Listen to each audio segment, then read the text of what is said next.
This is a story my mother told me. I asked her to write it down for me, so I could transcribe it and share it with you. It has details that help us understand the context, though even so, this family's history is far longer and richer than what you'll hear tonight. We call it Grandmother's Red Coat.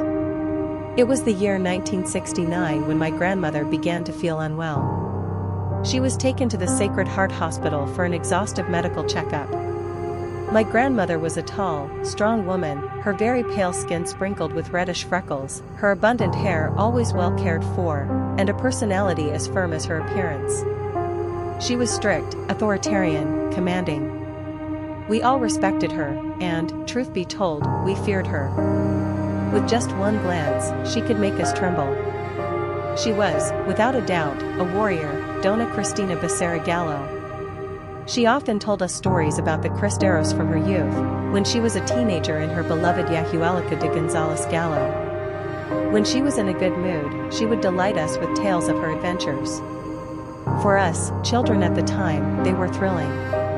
But for her, they had been moments of hardship that forged her iron character. No one ever knew exactly what illness struck her. She was only 53, too young to be sick.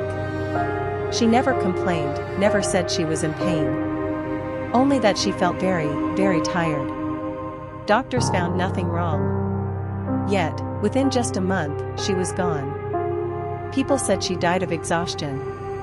The day she passed, the doctors discharged her, telling my mother, "She has nothing, but she is dying." They advised taking her home, hoping that being among family would lift her spirits. But she never made it home. She died in the backseat of the taxi. My mother, hysterical, began to scream until the driver shoved a handkerchief in her mouth. "Do you realize what will happen if we get stopped with a corpse in the car? Calm down, we're almost there." He sped up. When they arrived at the house, my mother wept uncontrollably. My grandfather rushed to gather help from the bakers at his bakery next door. They laid her in the small parlor where her piano stood, a piano forbidden to us children. There, on the floor, her body was placed while funeral arrangements were made. In those days, it was customary to hold the wake at home. We children were locked away in the bakery storeroom, along with two Dobermans that never stopped howling from the moment grandmother entered the house. Eventually, the dogs had to be taken away, their wails too unsettling. Later, when everything was prepared, we were brought in to say goodbye. My grandfather had arranged a beautiful wooden coffin. But what I will never forget is what happened when my turn came. The coffin had a glass covering over her face. And suddenly, whether from the medicines, or the blood and vitamins pumped into her at the hospital, my grandmother convulsed. She sat up violently, striking her forehead against the glass, leaving behind a smear of blood. Her eyes were wide open. I fainted. They quickly closed the coffin, never to open it again. Even now, the image is etched into my memory. For years later, the family properties were sold, the inheritance distributed. My grandfather had a new fiancée and was preparing to remarry. One day, he visited carrying something, my grandmother's treasured wool coat. A long, heavy, red coat that swept the floor when she wore it. He placed it in my mother's room, saying, "Here is your inheritance, your mother's coat." The moment he hung it on the door, my mother fainted. Neighbors rushed in, trying to revive her, but an hour passed and she remained unconscious.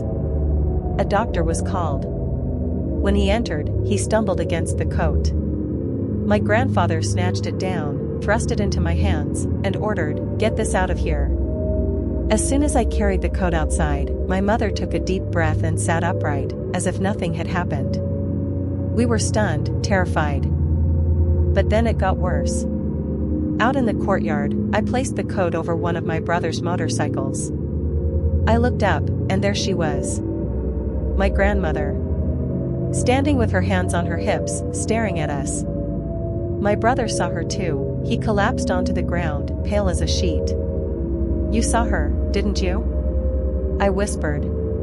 He nodded, frozen. We ran to tell my grandfather.